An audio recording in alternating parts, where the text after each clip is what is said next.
Hi guys, and welcome back to the Notepod. It's the podcast where we talk about games and any other thing we really want to talk about.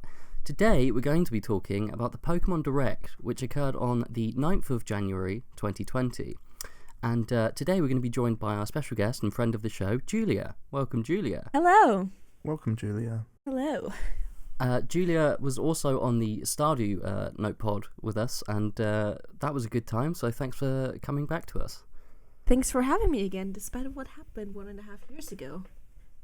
We tend not to talk about that, Julia.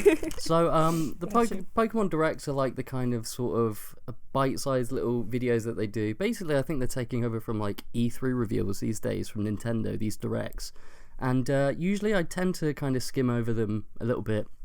Then they don't always excite me because they've got so many gimmicky things going on Pokemon. But this one was actually quite interesting. There was quite a few reveals, some new games and stuff. So I was quite interested in that. And the first reveal is one of the reasons why we wanted to talk to Julie about it is that a game from 2006, Pokemon Mystery Dungeon, is coming back after nearly 15 years. Pokemon Mystery Dungeon Rescue Team DX, which is coming out in March. What do you have to say to that, Julia? I fucking screamed, honestly. I was so happy. That was the game of my childhood, the first Pokemon game I personally owned and played. And it was just everything to me to see that coming back, especially a remake of the Teams Red and Blue. I played Blue on the DS. The other one came out on the Game Boy Advance. Yeah, it was 2006, and I'll admit I'd never actually played any of the Mystery Dungeon games. I'd only heard of them. I'd had, and the DS was quite new at the time. I think I got my DS around 2006, but hadn't... Yeah, me too. Christmas 2005, I think. Oh, there you go. July 2006 for me. Yeah, and I so I didn't know much about it, so it was a good thing that I talked to you guys because Julia, you grew up with this game.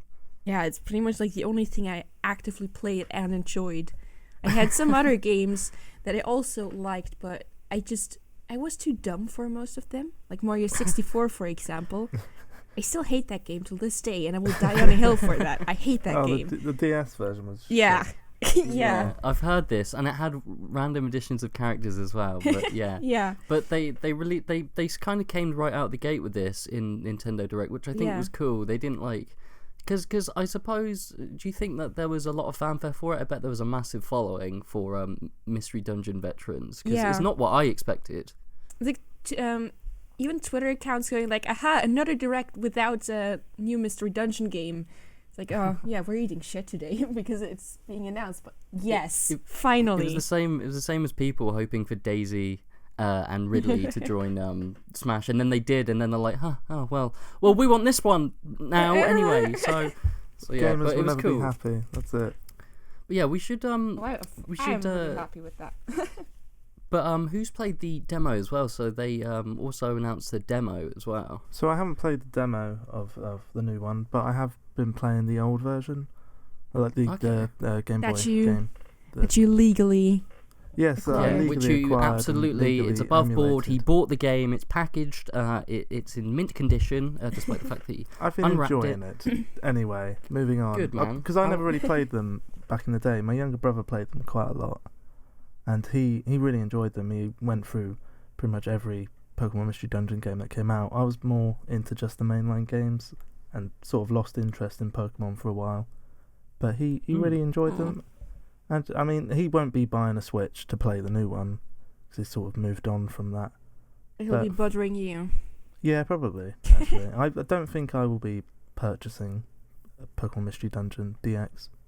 No, see, I've played the demo, and the first thing, and this is the case when we saw the reveal, is I think the art style is awesome. It's like a nice like watercolor style, but also quite sharp lines and just really cute looking characters. It's really absolutely it's really gorgeous. quite appealing. Yeah, it definitely looks lovely. It reminds me a lot of how just how Nintendo seem to when they're remastering their games at the moment, like thinking about Zelda Link's Awakening. They're not just remastering it; they're giving it a new little style, and they're making it's not like a complete rehash. They're giving it that sort of flavor, making it look a little bit more different. We're going to talk a little bit about the attack system as well and how that's altered a little bit. But the overall look and feel of the game, I was really I really liked. I think that's the main draw for me if I was going to get it, is just how appealing it looks. And playing the demo, also the soundtrack was one that I wasn't expecting. There was a few songs in there that I really liked. I'd be curious to see how expansive and how interesting the soundtrack would be in the main game as well. I'm really excited to like hear all of those tracks again, because they sent me right back like when I started up the game and the introduction happened with all those questions. I was so excited to go through that again, because the questions are so weird, so absurd. And I don't know if they serve any purpose. Oh yeah, of course. Like if they serve any real purpose.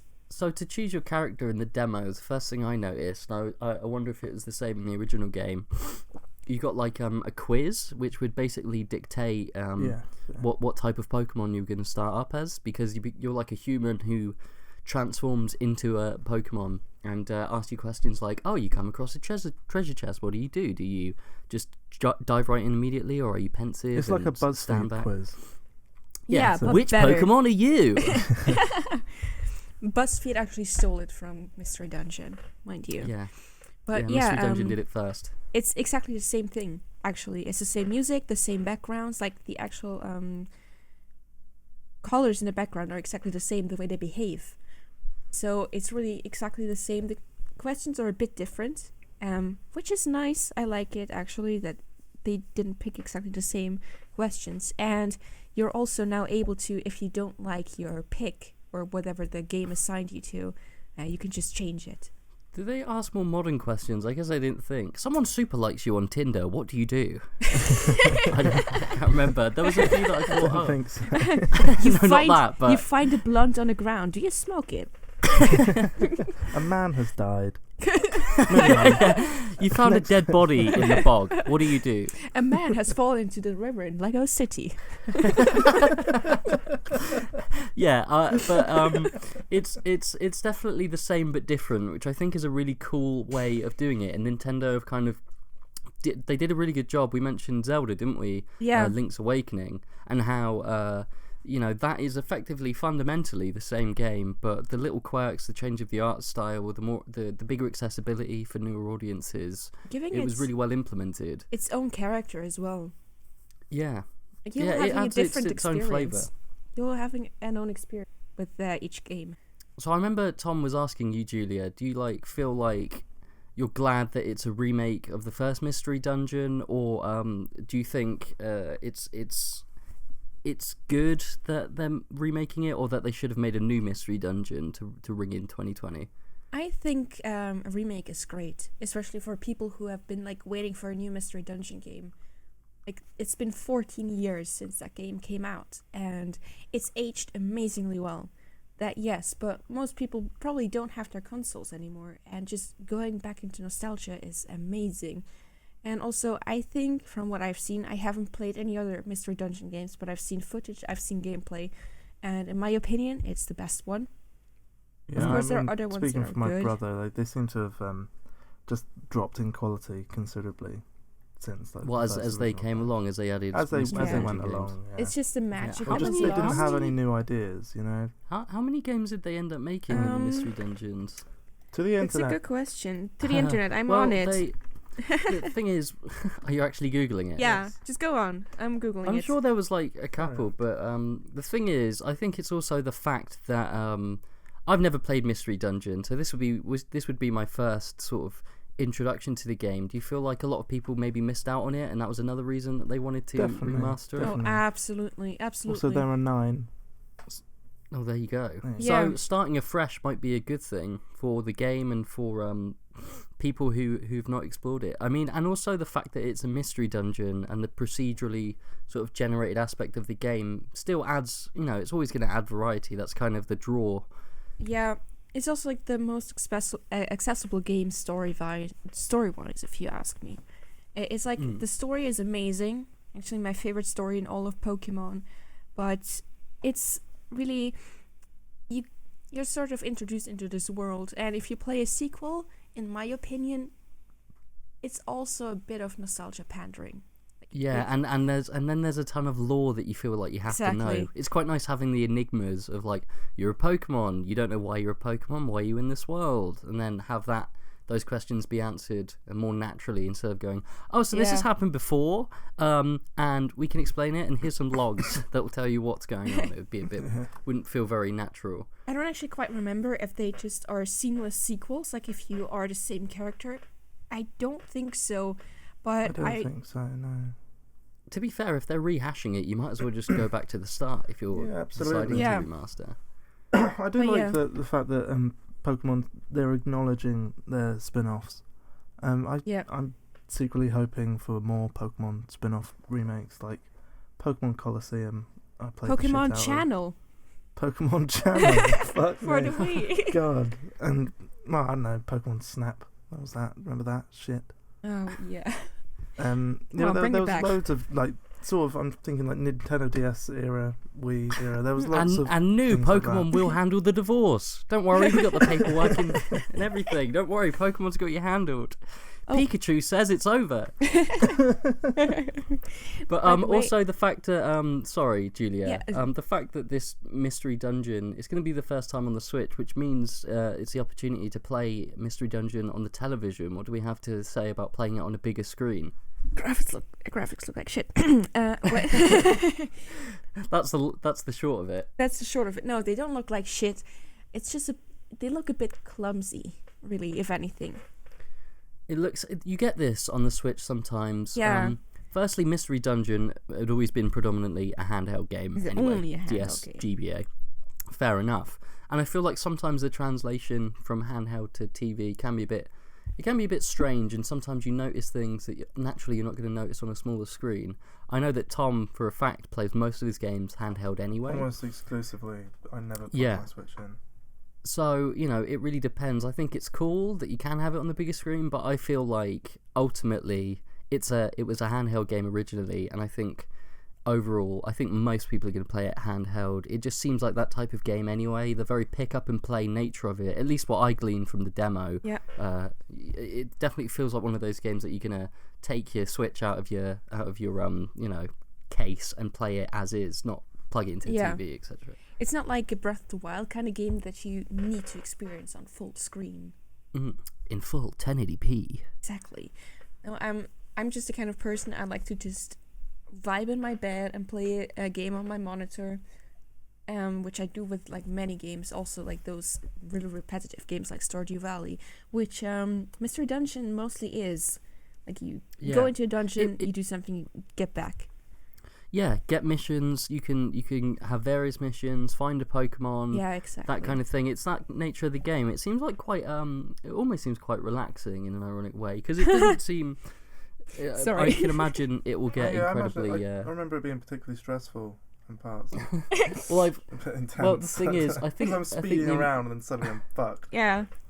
I should preface this by I'm not as much of a Pokemon experienced person as Julia and Tom, so they will take the reins when necessary.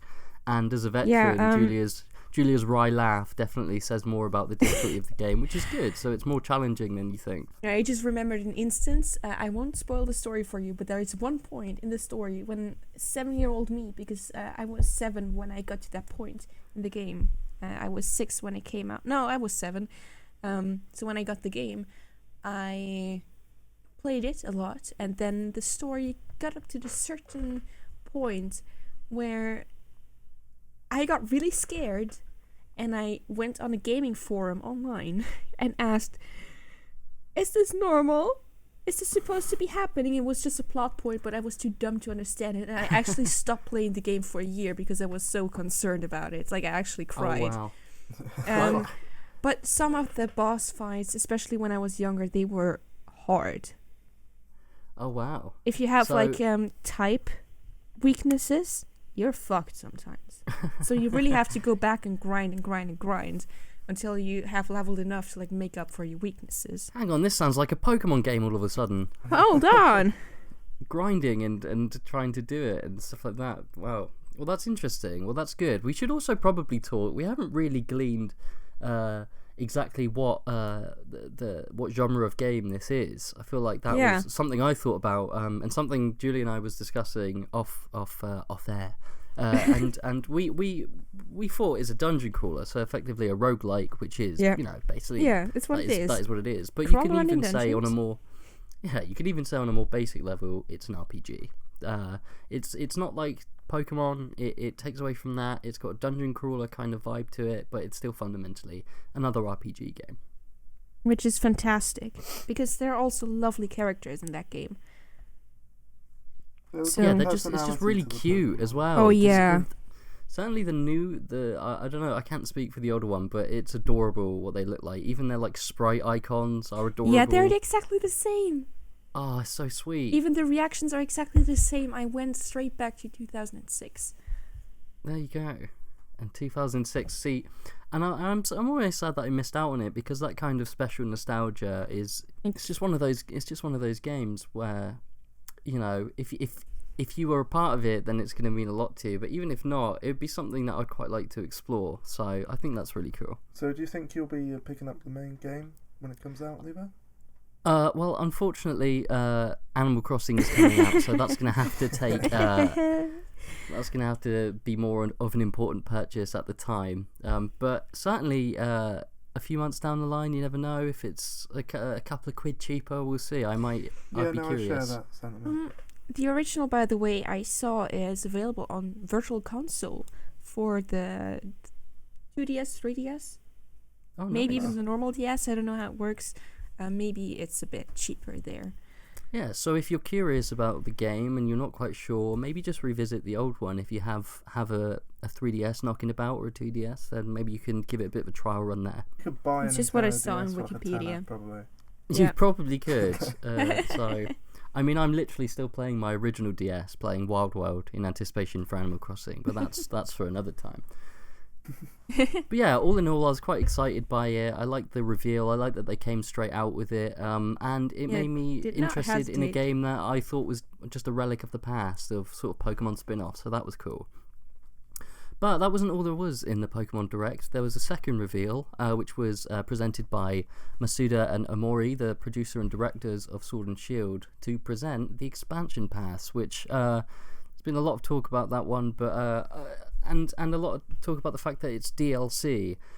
Usually, you'd with expansions of these games in sort of Pokemon history, there's always been an alternative to sort of an alternative title to the original. So if you had Pokemon White and Black, there was White 2, Black 2. We go back even further.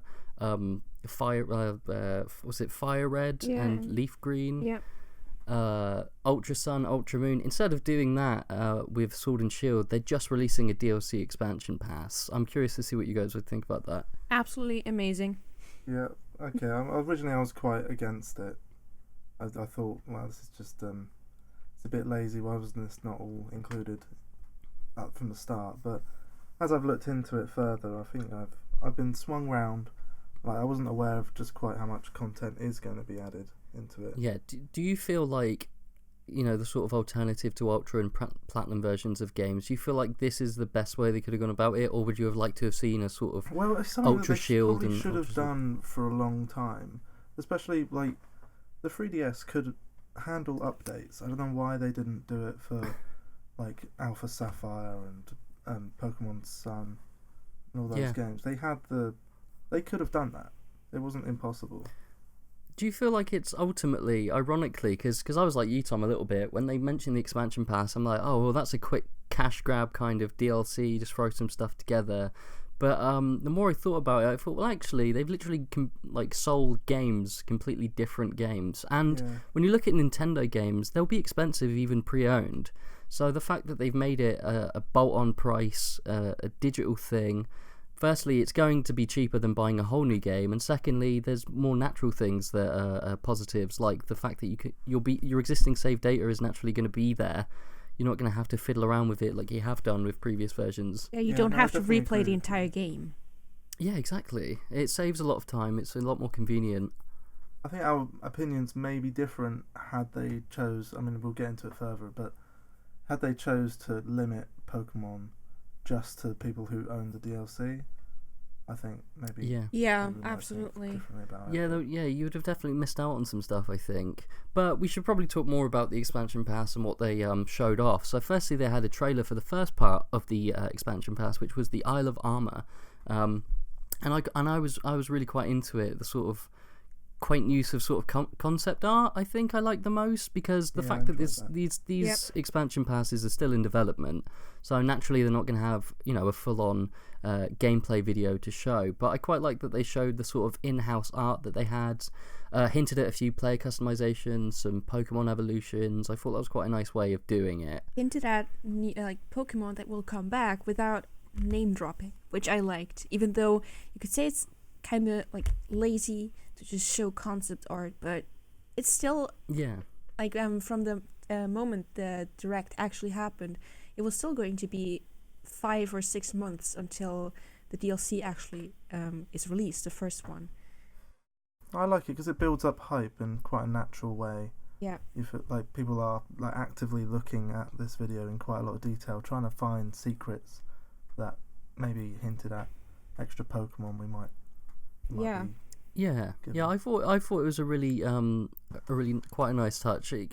I know that people would probably say, "Well, it's lazy. Where's the content?" But like Julia said, they've got plenty of time. They're implementing it. They're giving you a little taste. Telling you that it's coming along. And I was really interested that it was like a 2-part thing. I thought they weren't even going to mention the fact that there was other stuff coming. They could have easily said, "Oh, and another one coming soon," but they mention it. It's the Crown Tundras Part 2. Part 1 is Isle of Armor. It's coming. Here's the fundamental idea of what it is. Yeah, I believe. And they tease us. Right.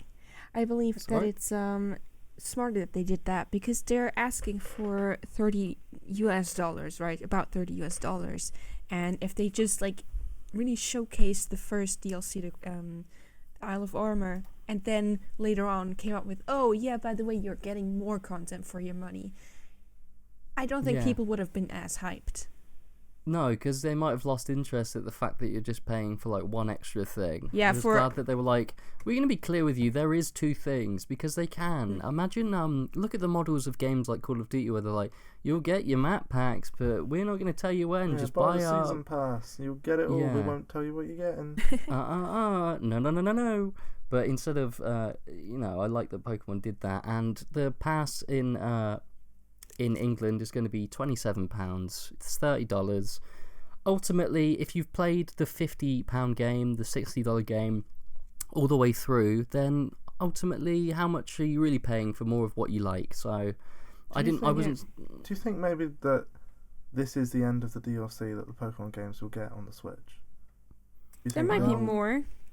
They'll release it's hard to say, another isn't DLC it? pack. You never know if you get expansion pass too. Maybe it depends on the success of this one. But yeah, they're not being coy about it at least, which I like. Because they also did the same thing with Breath of the Wild, where they had one expansion pass for 2 DLCs, which released at different times. But when I purchased the DLCs, I already got they already were out, the 2 of them. But I also think that it's a single time purchase, so for one console. So if you have different files, I'm not really sure about that. But they did that with Breath of the Wild, so just might be the case that if you have one file and another one, you only have to purchase the DLCs once. That's interesting. I'll be curious to see what if that's the case or not. But we'll move on as well.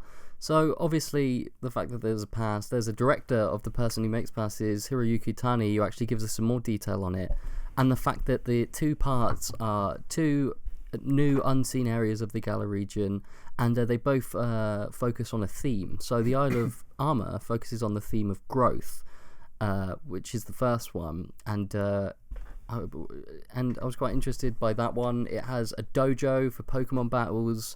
I quite like the setting of it. The setting was pretty neat, and I always remember the American guy on the direct going, "Beaches, bogs, forest, caves, and dunes." that's what the location is. This also Which might be the title of this Notepod. Yeah, maybe. Please make it It's certainly in the that. description. Yeah, it really reminded me of, was it Eventide Island in Breath of the Wild? You just go on an island and it's a theme of growth. Yeah, Yeah, that's a literally, good you start with comparison. nothing as well. You Yeah. grow by finding new things, and I like that. I like the way that they had themes in general. They went, "Hey, we're going to focus on a particular thing." Yeah. They could have easily just said, "Here's a new wild area that's almost identical to the first." Have fun, take it. Yeah, bitch. there you go. So you there's a dojo for Pokemon battles, and there's an old man / former champ called Mustard, and he's your mentor, right? Fantastic name. Julian Oh, loves it's- Mustard. She's a Mustard stan. Yeah, I He's also stand the him. mentor. He's also the mentor of Champion Leon, who, if you play the game, for any longer than an hour, you'll know who they are. Stan Leon. Stan Leon. Stanley. Hey, Spidey fans. Stan Stan Leon. Leon.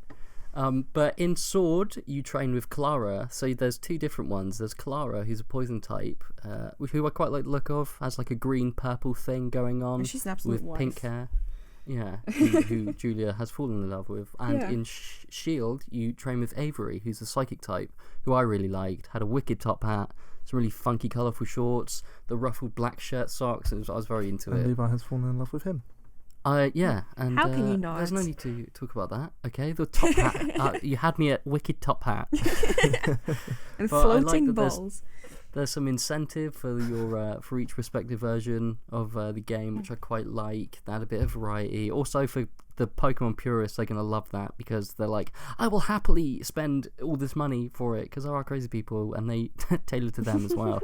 Because definitely know people who are gonna buy both. Yeah. And also they talk about the legendaries as well. So there's Cub Fu for Isle of Armor, who's a fighting type, quite a funky looking one, who evolves into an Urshifu. But what was quite interesting that Julie and I were talking about is that there's more than one style for this Pokemon. Yeah, basically, I don't know when that happens yet, but you have to decide on one style. So either there's the single strike style, which is the fighting in dark type, or like a double type, and the rapid strike style, which is fighting in water. And they both have a G-Max form on their own. So Yeah, it was interesting that they can Gigantamax sort of independently of those styles. I wonder how they're going to do that. yeah, I'm also kind of wondering when that decision has to be made and if it's permanent. Yeah, I So, wonder if you can backtrack on it or not. It seems quite interesting. It's quite peculiar type setups. Having water fighting and then dark fighting.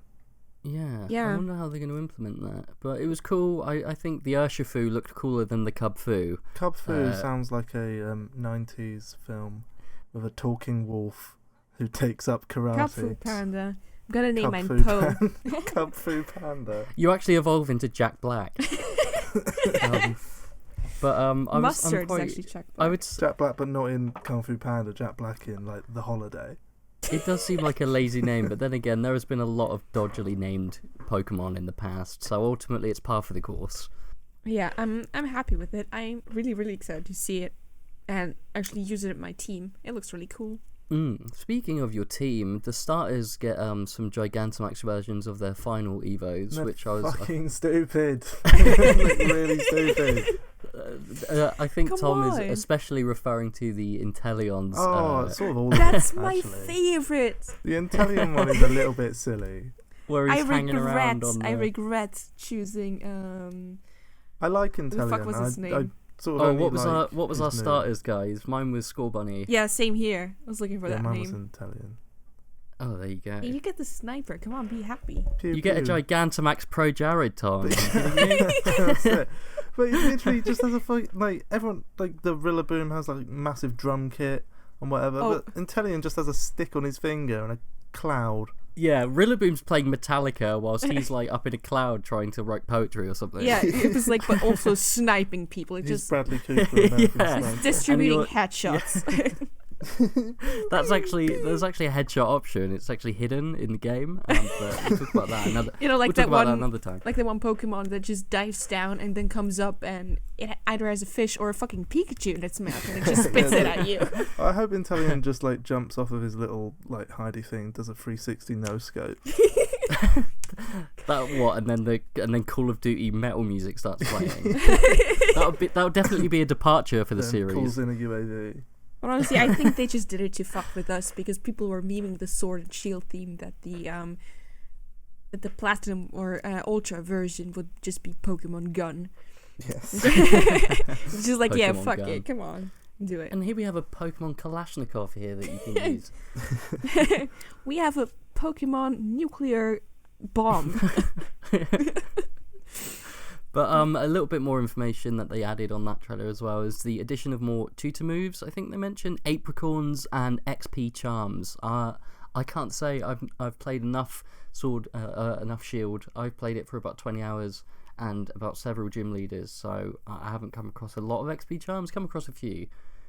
Are we happy that there's more? The Apricorns seem interesting. I'm not quite sure Well, the what the Apricorns deal with are those sort of are. a concept that's been around, but they Yeah. sort of they left it in Pokemon Gold Like and they, just never brought it across to anything else.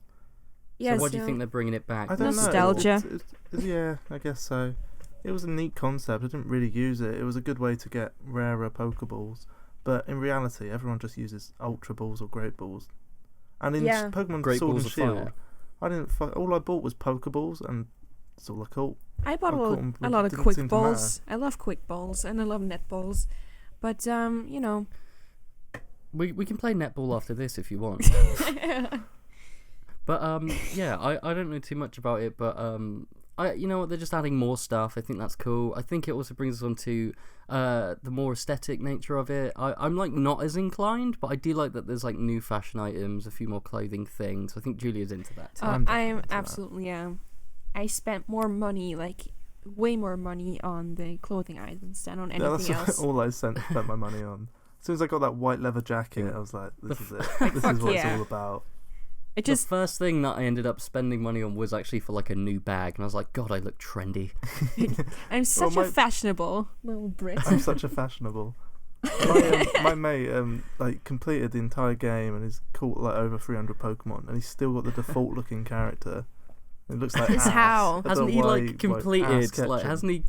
hasn't he caught every Pokemon and still not changed his bag? I know. I don't know how. Oh my god. It's Because I feel impressive. like Such a they loser. purposely make your starting character look like shit, so you change it and customize it. Yeah. It's like the default me. Anyway, moving on. Yeah, it's just still like the default like cap, like the hat. They just look like shit. I don't know. my cap on. Oh, come on. I'm in England. It look like a woolly condom. Oh, Tom, I didn't that's how want you're to gonna make say your it. first million, but that's Woolly neither here nor condom is there. actually my. You can actually buy them. You can actually buy them in the store. It's the first merch Tom and Levi's actually Tom and made. Levi furry condoms. Oh, that's snug. Anyway, but I quite like to. I Easy to digress.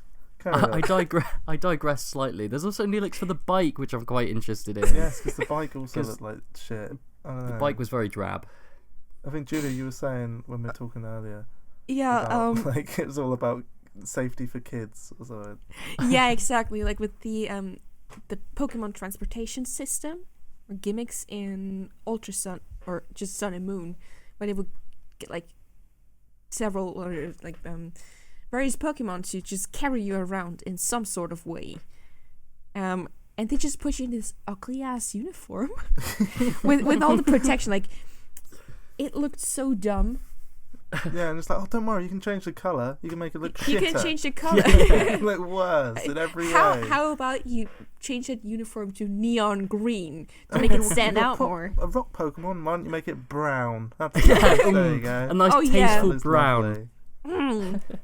Got shit So stains yeah, all I'm over glad that myself. they're adding Nice. some flame grilled looks for Where's the my high bike. vis? What if I'm A cycling few at night? accents to the bike. I'm quite into that, so I can look trendy in the Galar region. But that's cool. I like that they mentioned that towards the end. But the thing I ended up most excited about during this direct was the introduction of the Crown Tundra. So the Crown Tundra focuses on the theme of exploration, which, you know, it reminds me of a sort of another game that we love exploring in, Julia. Whatever Oh, could it what is be? I it? only mentioned it like 5 times during the last 30 minutes. It definitely came out on the Wii U.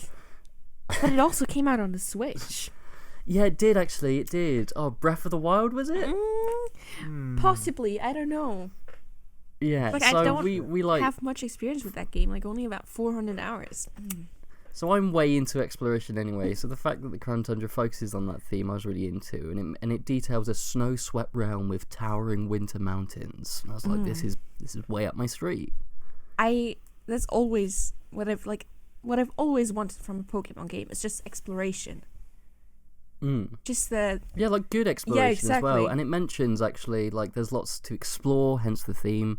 You can find a strange temple or even a mysterious giant tree growing in a place it doesn't seem to belong.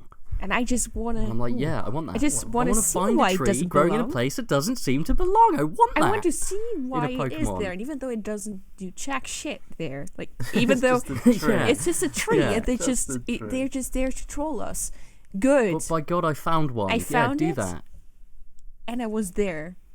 It actually contains an oranberry, so not for nothing, guys.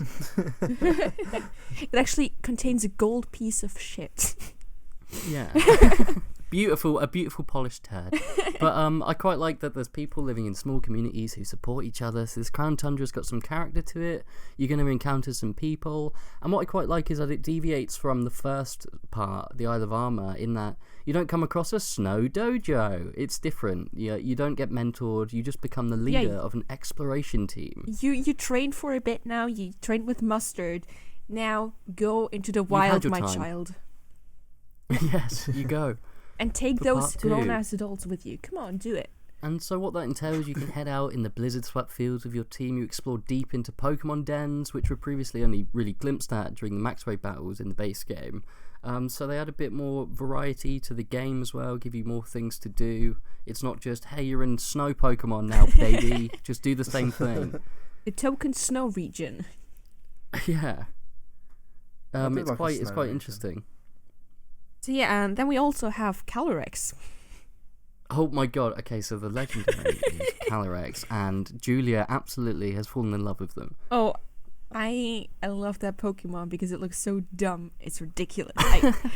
It's so goofy. I quite like the goofy nature of It does look Calyrex, though. So fucking Because they stupid. make... It's like someone shoved a couple matchsticks into a Brussels sprout. It's like a distorted melon. But Someone left the melon out too Yeah. long, and then the kids fucked with it. just like rolled out a melon and put it on some... Thing is, it's a Lids. fighting grass type Pokemon. I've seen goofier Pokemon out there. It's way up there though, but I find it's kind of the goofy nature of Pokemon. They're not taking themselves too seriously. I think it's alright. It's just that as the a fact that legendary, it's a I don't know. legendary. Yeah. The fact that Yeah, it's as a legendary, maybe you could argue the fact that, come on, we want someone that's kind of looks awesome and not like, you know. Like the sword and shield, like the main legendary of the game, looks so fucking cool. It looks like a Yu-Gi-Oh creature, really, because it's so detailed, so oddly detailed.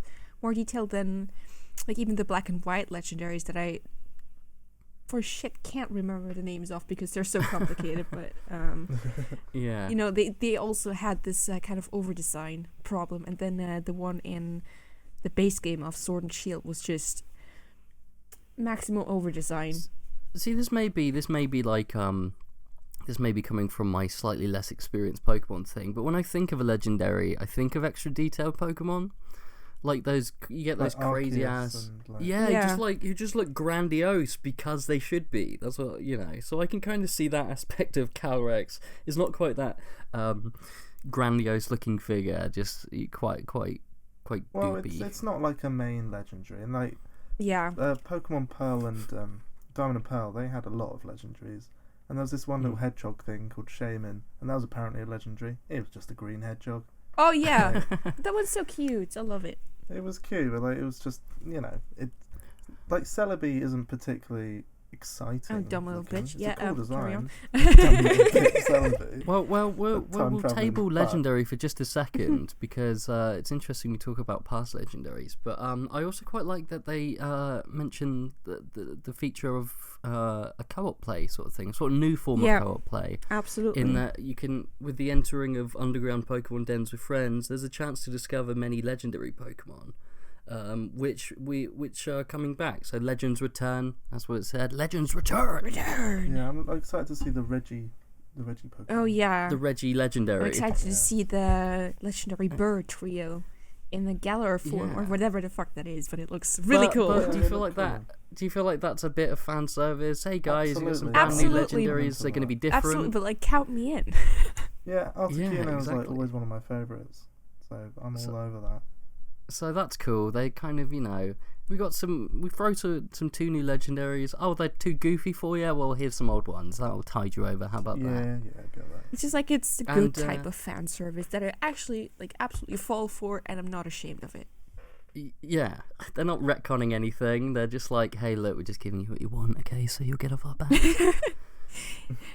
So that's cool. I like that. I like that there's new legendaries, and that there are slightly different legendaries as well.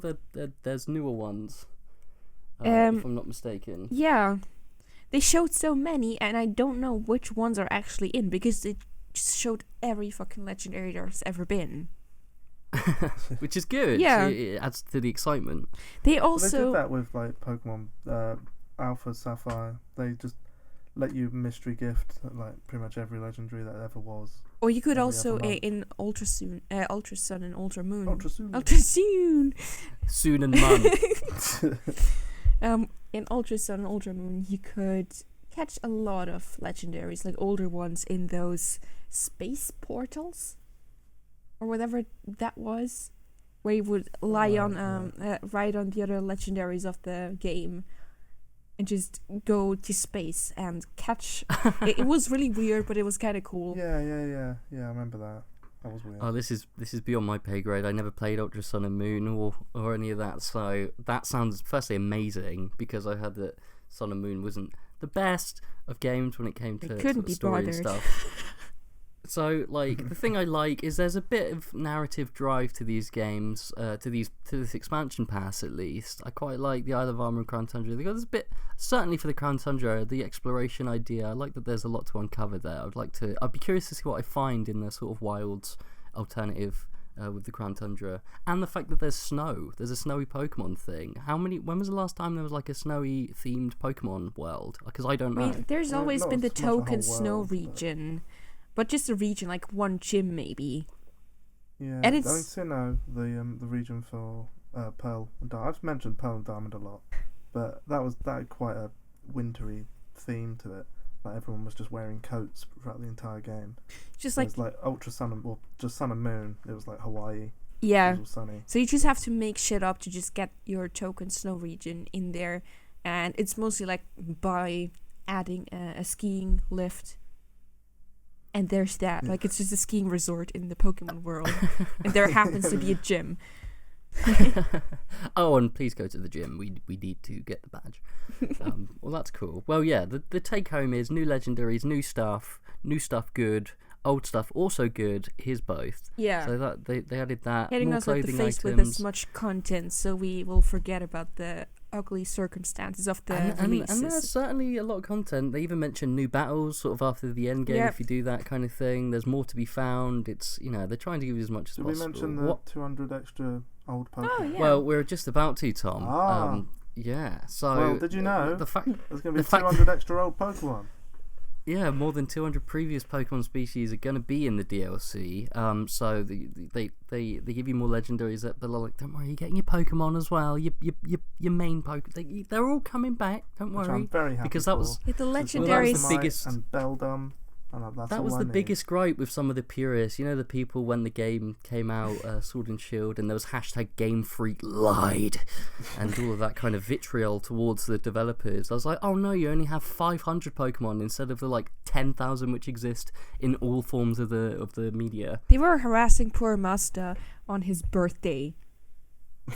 And he was just like, can you fuck off? I want one day off. It's my birthday. Like, he was actually like, I'm literally blowing out my he candles, was and you want to talk about done. more Pokemon. He was That's done. it. And It then was awful. after the direct, pretty much like someone started the hashtag like the Pokemon fandom lied, which I participated in because fuck those people.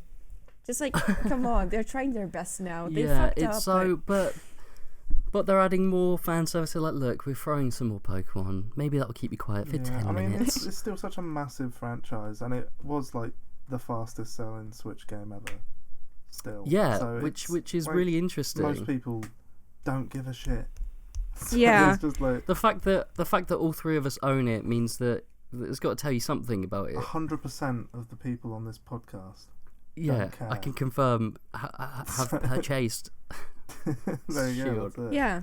Actually, that's not true. I got mine Stats. as a gift, but I still Oh, wanted it. I also got mine as a gift. Like, basically, my brother always buys both Oh, you versions. fucking cheapskates! Yeah. I would Oh, have Tom bought it paid anyway. cash tendered, so he's the purist here. Cash 200. Pound sterling, that was. Mine! Oh. Yeah, there's new Pokemon to Excuse explore, me. but what I like as well is that both DLCs are seamless maps, which you can explore freely, much like the Wild Area and Galar. So you get 2 new, quote-unquote, wild areas to explore, which means... Curious how hopefully... you're going to get to them and where they're going to be on the map. Yeah. Sorry to interject there. That's alright, no, I'm curious about that as well. How do you think they'll do it? Maybe something to do with the trains, because, like, Oh, fucking absolutely. train... I've never been on the train. I don't even know if you can go back on the train. That's how They'll just little I've fucking tried yeet you to with be the on bird train. service that they have. They'll just, like, throw you over there on the... They'll fly you there. Oh yeah, Who knows? just the bloody taxi thing, and you never even see one of these taxis other than Right? Like, in the It's just final city. mentioned. That was a bit you weird, just, it's actually. just face to black. You're there. Okay. Like the cool. usual Pokemon. Don't ask questions, you got there, didn't you? There's no There's no like little transition or anything. It's just Yeah. fade to black.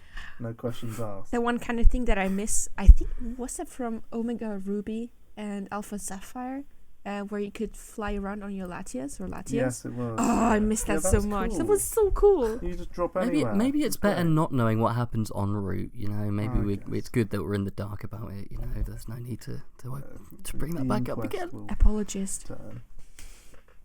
So also there's free updates for the base game, which will release the same time as the release of the expansion pass. What this means is people without the pass can still obtain added Pokemon through other means. Predominantly, I'd say trading, but there's other means, I think, that Apparently, you can get these Pokemon. Allegedly. We've heard, yeah, but trading, etc. will go for now, which I think is cool. I thought that was one of the best parts of that, is that, hey, you can still get these Pokemon, and it may even give you a taste of the new Pokemon, and that might even encourage you to get the expansion pass. But if not, no sweat, just keep playing the base game, and, you know, if you get some new stuff, then cool. Yeah, I'm really excited for that.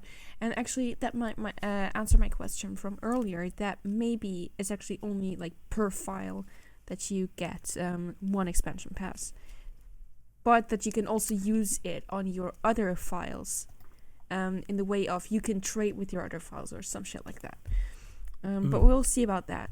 Just Yeah, input. a lot of the points we've raised are usually asked questions, but honestly, we won't know until the expansion pass comes out. Which I cannot wait But- for.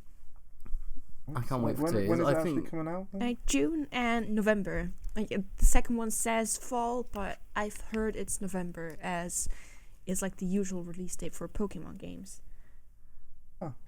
Thing is, I'm moving without a TV, so I'm gonna have my Switch with me at all times. So that gives me enough time to play Pokemon and then see how inclined I am to play the expansion pass as well. Certainly, Tom's completed it, completed the main story. Julia has as Yeah. well by defeating all the leaders and stuff. How excited would you be, and would you get the expansion pass? I will, definitely. It's not that much yeah, I money. probably will. I definitely want I to might see not get more. it straight away. I might just wait until I'm having a bit of a gaming lull, because I'm going to be playing Animal Crossing. For I mean, you have a 3 long 3 time. months at least until the expansion would actually come out after Animal Crossing releases, so might just I'm be gonna be playing it sick. for the rest of my life. That is true. I know that for a fact. I know Tom very well. So yeah, ultimately, we don't know what we're going to get entirely from the expansion pass, but I feel like they detail enough that gets everybody excited for it. So the first part of the DLC is coming out, is it June? June, yeah. Of 2020, and then the Crown Tundra coming out fall. Yeah, So November. we're going to say it'll be like around November. It's usually time, November. sort of near the end of the year. So yeah, we look forward to that one. But also, we talked about the fact that it means there's more Pokemon to store, which is when they briefly mentioned Pokemon Home. Nice segue. Oh Jesus! Oh, So boy. they only touch on it in the direct, saying players can bring over their Pokemon to their games via Home, which is their cloud service, as long as they appear in the DLC, and that's going to launch basically sort of this month, I think. Yeah. Which is I was like, okay, I don't really know what that is, but cool. But I ended up getting extra details that weren't mentioned in the direct when they released an article about it afterwards. And so it's the ability to access the same Pokemon boxes across different versions of the game. It implements Pokemon Go as well, which means it will allow trading and storing of Pokemon through mobile devices. It includes a national Pokédex, which I know people were talking about on the interwebs, arguing the fact that it wasn't there. Yeah, it was kind of weird. I'm curious to know what you guys have to say about Pokemon Home. The fact that there is a basic plan and a premium plan, but the basic plan is so bare bones that it's basically like you should buy the premium plan if you're being serious about using this. It's like getting a little definitely. teaspoon of taste, but that won't feed you at all. Do you think it's sort of latching on to the last hope of the Pokemon Go fan base? Because that game, like, really boosted Pokemon into the limelight. It's fair to say again. it took off when it came out. It was massive. Yes, but do you think it's like trying to grab It's that? latching on. Yeah, grab for that dear audience life. again. To be some way. fair, Yeah, I wonder. I don't know. What's the best way to go about it? Do you think a premium plan for Pokemon Home is the right way to go about it? So I actually am going to detail a little bit about the difference between basic and premium. So in basic, there's no moving Pokemon through the Pokemon Bank, which I only really learned about whilst reading this. You can only deposit 30 Pokemon in basic, which is compared to a whopping 6,000 in premium. The Wonder Box, there's only 3 you can place in there at once compared to 10. And in the room trade system, you can only participate in basic. There's no hosting, and there's no judge function on basic as well. So again, like I said, it's just there's no real incentive unless you buy it. And the premium plan per month is $2.99. 3 months it's $4.99, and 12 months is $15.99. And I'm sure with conversion, that's about 12 quid. I still think that's a lot for a service which fundamentally, primarily, you're just going to be storing Pokemon. I don't know what you guys have to say about that. I think for the people who need it, it's not that much money. Like for the people who will actually use it, I myself won't use it. I know that.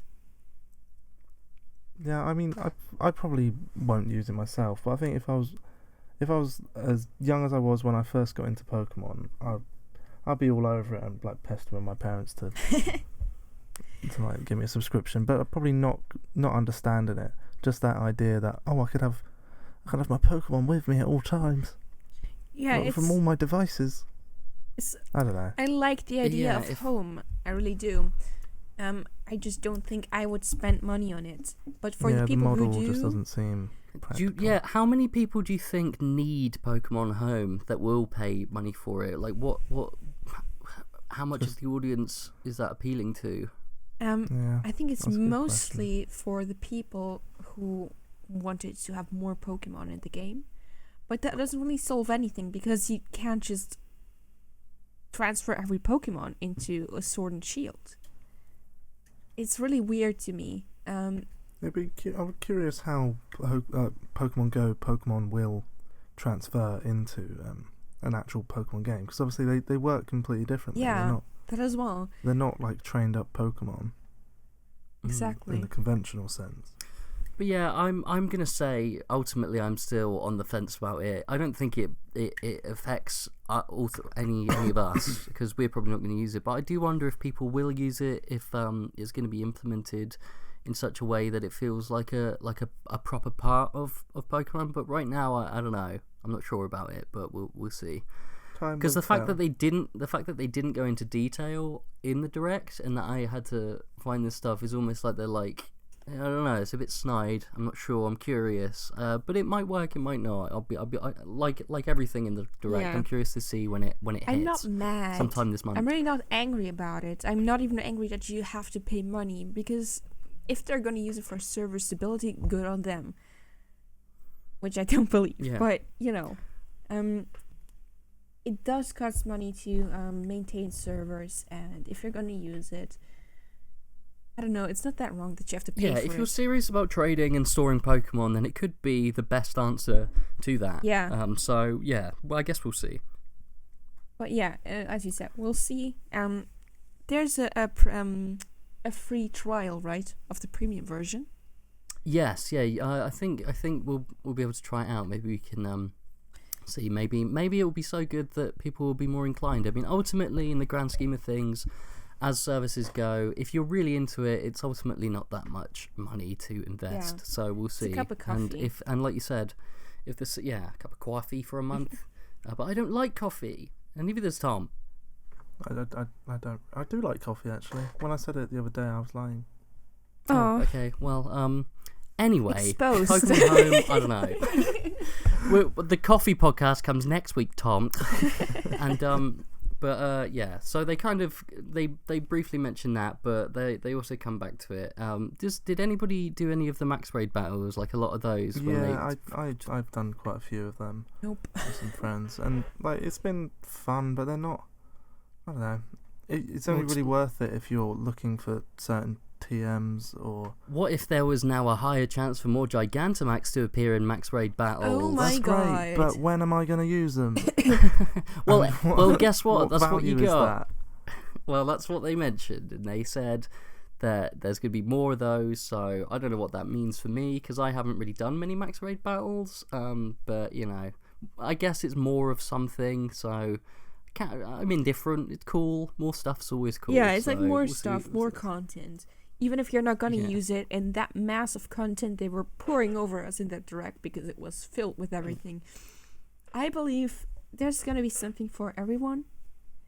Yeah. And, you know, for people who don't even buy the expansion pass, there was an update that came out the day of the direct, which means that you can actually encounter you can encounter Clara and Avery, respective of the version that you have, at Wedgehurst Station, which gives you a chance to capture a Galarian Slowpoke who just wanders in from the Isle of Armor. And How did it get there? so you can We don't capture know. that. It's a little taste.